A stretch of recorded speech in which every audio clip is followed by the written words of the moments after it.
Successful leaders over the past decade have honed their approach and skills during a period driven by top-down targets, multiple process targets, and through them have delivered an absolutely dramatic improvement in access times. It's been a remarkable achievement, but it's not surprising, with all of those multiple process targets and with all the national attention paid to them, that the reward and recognition system has allowed a particular leadership style to become dominant.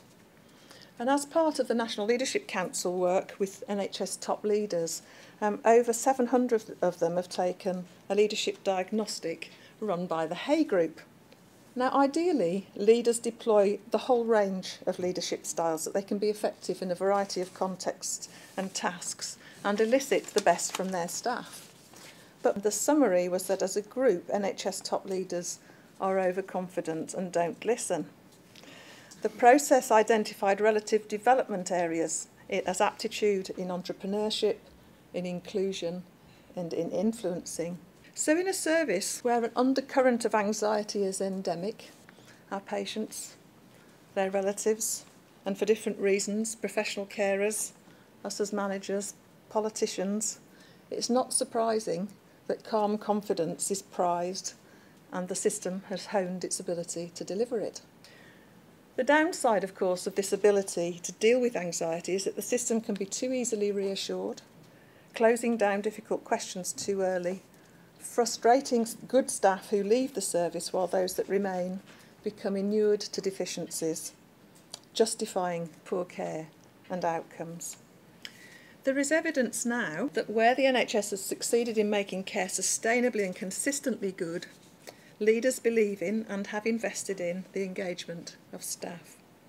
In the past, it was assumed that delivering financial targets often required compromises in the quality of care and that attention to the softer elements of care distracted from the hard measures of success. Where there's good financial management, high care quality commission, quality of care scores, high patient satisfaction and low hospital standardised mortality rates, the common factor is high staff engagement. And some evidence again, which was done by Aston University for the Department of Health, found that there were 5 drivers of staff engagement: delivering a healthy, safe environment, ensuring every role counts, promoting great management and leadership, supporting personal development, and enabling involvement in decision making.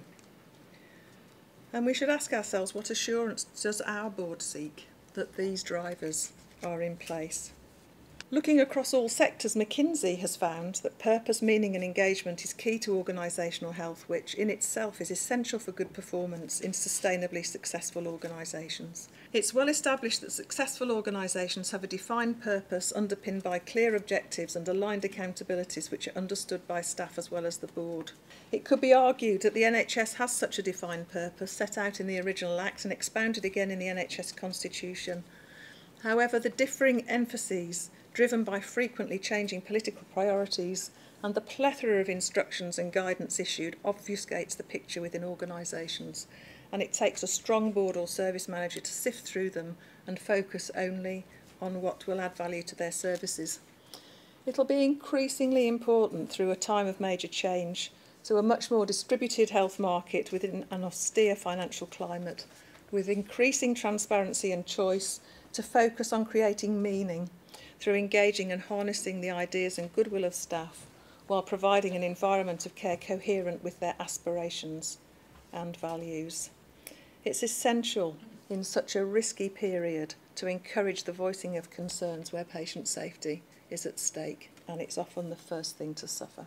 The NHS has one of the most highly trained workforces in the country, and yet the insight and intelligence, which has been so well developed, is insufficiently structurally harnessed in those organisations where poor care happens.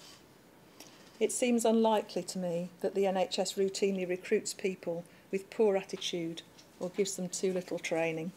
Rather, it's the lack of emotional support to staff, of whom we ask a constant personal expenditure of emotional effort, to give sensitive and responsive care which undermines their sense of vocation and blunts their perception of the consequences. Our board should ask themselves, and those they lead, what behaviours we exhibit especially when things are difficult. The behaviours of those on the board set the tone, as we know, for the organisation. I would strongly recommend that boards consider the following. Be crystal clear about and keep the focus on the organisation's core purpose, which is about caring for people. Secondly, live the organisational values around the board table, especially when making and implementing tough decisions, and consider the impact on staff as much as we do on patients. Make sure that you know that staff are being treated in the way you'd wish them to care for patients. Studies in the corporate world following the financial crisis a couple of years ago concluded that time by non-execs in particular spent in the business, listening to the staff, seeing what their reality is essential for all board members. There are some great examples of fantastic care and some outstanding institutions where mindfulness and care characterise the board and their leaders, and that the UK can be rightly proud of its health services. We're about to change quite a lot, and Obama was trying to change, I guess still is trying to change, his health system a lot. And when he achieved the first step on that long journey, he celebrated by saying, "We answered the call of history. We didn't shrink from our challenge. We overcame it. We didn't avoid our responsibility. We embraced it. We didn't fear our future. We shaped it. The NHS is in our hands."